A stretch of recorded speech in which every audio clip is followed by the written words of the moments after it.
दोस्तों इन दिनों क्यों टॉलीवुड को लेकर ये बातें कही जा रही है कि भाई आने वाले दिनों में ये फिल्म इंडस्ट्री पूरे इंडियन फिल्म इंडस्ट्री पर राज करेगी। तो दोस्तों आप इस बात को समझ सकते हो इन दिनों साउथ इंडस्ट्री की तरफ से आ रही फिल्मों और वेब सीरीज को देखकर, यानी इन दिनों साउथ इंडस्ट्री से जैसी फिल्में और जैसी वेब सीरीज हम लोगों के सामने आ रही है उसको देखने के बाद लोग ये कहने पर मजबूर हो गए हैं कि भाई इन दिनों क्रिएटिव वर्क तो भैया ज्यादातर साउथ इंडस्ट्री में हो रही है।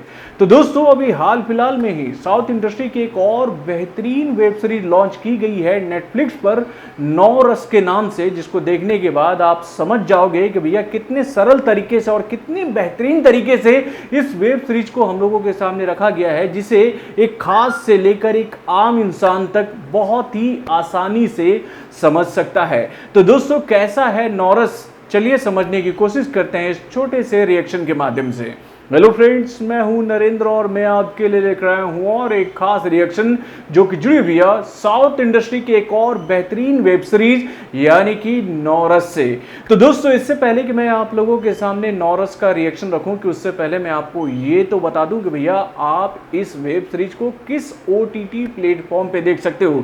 तो दोस्तों आप इस वेब सीरीज को OTT प्लेटफॉर्म यानी कि नेटफ्लिक्स पर बहुत ही आसानी से देख सकते हो अगर आपने इस OTT प्लेटफॉर्म का सब्सक्रिप्शन ले रखा है। यानी कि इस वेब सीरीज को देखने के लिए आपको नेटफ्लिक्स का सब्सक्रिप्शन लेना होगा। और भाई इस वेब सीरीज को लेकर एक जो सबसे खास बात मैं आपको बताने वाला हूं वो ये है कि भैया इस वेब सीरीज को देखने के लिए आपको सबटाइटल की जरूरत नहीं है।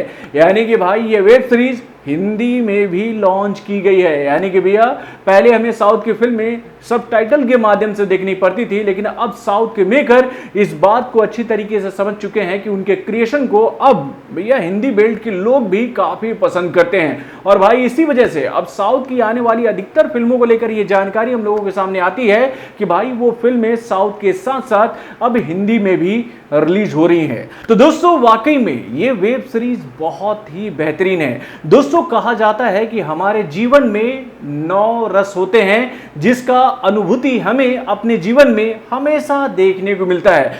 यानी कि अगर मैं इन 9 रसों के बारे में आपको बताऊं तो भैया ये रस है करुणा रस, हास्य रस, अद्भुत रस, प्यास रस, शांति रस, क्रोध रस, भय रस, वीर रस और नाट्य रस। यानी कि ये 9 रस हैं जो कि हमारे जीवन में हमेशा हमें अपने होने की अनुभूति कराते रहते हैं। और भाई इन्हीं रसों को छोटे छोटे सीरीज के माध्यम से हम लोगों के सामने पिरोया गया है बहुत ही बेहतरीन तरीके से।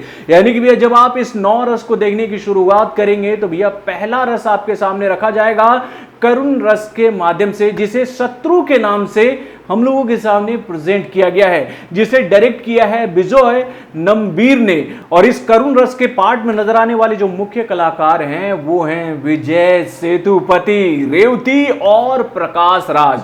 तो दोस्तों करुण रस को शत्रु के नाम से हम लोगों के सामने रखा गया एक बेहतरीन कंटेंट के माध्यम से। यानी कि इस वेब सीरीज के पहले पार्ट को अगर मैं आप लोगों के सामने वन लाइन में डिस्क्राइब करने की कोशिश करूं तो भैया वो ये है कि क्रोध इंसान का सबसे बड़ा दुश्मन है। यानी कि अगर आपको अपने क्रोध पर विजय पाना होगा तो भैया उसके लिए आपको अपने करुण रस पर पूरा भरोसा रखना होगा। तो दोस्तों ये तो बात हो गई पहले पार्ट की। अब इसके बाद में जो हम लोगों के सामने दूसरा पार्ट आता है वो है हास्य रस यानी कि खुशी रस। तो भाई इस रस को डायरेक्ट किया है किसने? तो भैया साउथ इंडस्ट्री के बेहतरीन डायरेक्टरों में से एक यानी कि प्रियदर्शन सर ने। तो दोस्तों प्रियदर्शन सर ने इस छोटे से वेब सीरीज के माध्यम से यानी कि इस छोटे से पार्ट के माध्यम से एक बेहतरीन कॉन्सेप्ट हम लोगों के सामने रखा है कि भैया खुशी का हम लोगों के जीवन में कितना अहम किरदार है। इस बात को समझाने की कोशिश की गई है इस वेब सीरीज के हास्य रस वाले पार्ट के माध्यम से।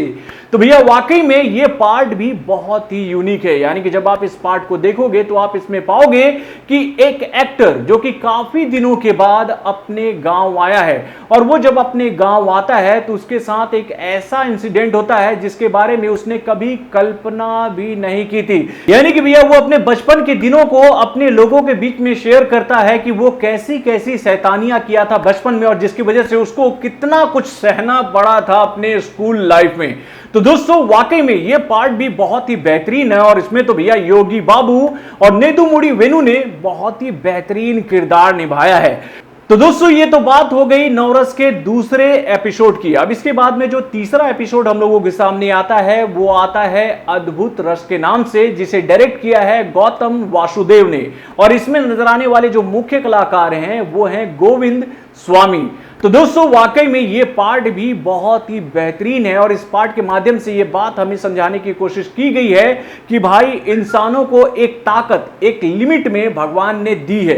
अगर आप उस ताकत को ज्यादा बढ़ाने की कोशिश करते हो यानी कि अपनी सीमा को लांघने की कोशिश करते हो तो आपके हाथों से कुछ ऐसे कर्म भी हो जाएंगे जिसका खामियाजा पूरी दुनिया को भुगतना पड़ेगा। यानी कि भैया इन दिनों पूरी दुनिया जो कोरोना का मार झेल रही है इसे किसने पैदा किया मेरे भाई? इसे हम इंसानों ने ही पैदा किया है और यही बात अद्भुत रस के माध्यम से समझाने की कोशिश की गई है नवरस में। यानी कि जब आप इस एपिसोड को देखोगे तो यहां पर आप पाओगे कि एक ऐसा साइंटिस्ट है जिसने भैया टाइम मशीन बनाकर टाइम मशीन के माध्यम से वो कुछ साल पीछे जाता है और उसके बाद अपने ही जीवन में कुछ ऐसे बदलाव कर देता है जिसका खामियाजा उसे प्रेजेंट टाइम में आकर भुगतना पड़ता है। यानी कि भैया जो बातें मैंने इस रस को लेकर समझाया कि भैया भगवान ने जितनी ताकत हम लोगों को दी है हमें उसका इस्तेमाल उतने ही लेवल तक करना चाहिए। अगर हम अपनी सीमा को लांघेंगे तो भैया उसके बाद हम खुद को और इस दुनिया को नहीं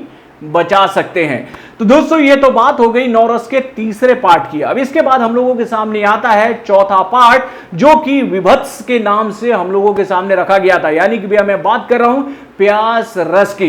यानी कि भैया अगर आप जब इस पार्ट को देखोगे तो भैया इस पार्ट में आपको एक बात बहुत ही अच्छी तरीके से समझाई जाएगी कि भैया हम जो मनुष्य है ना हमारी जो महत्वाकांक्षा जो है ना भैया वो कभी भी समाप्त नहीं होती है।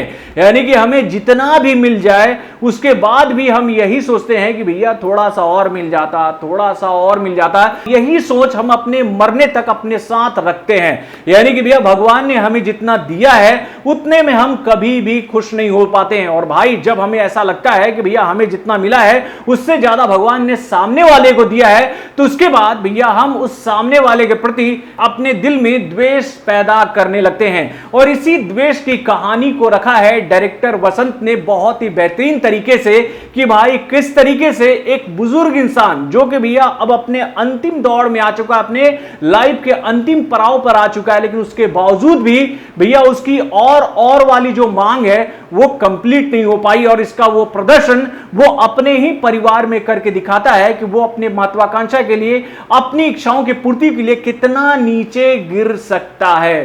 तो दोस्तों वाकई में ये प्यास रस भी बहुत ही बेहतरीन तरीके से हम लोगों के सामने रखा गया है। तो दोस्तों ये तो बात हो गई नौ रस के चौथे रस की।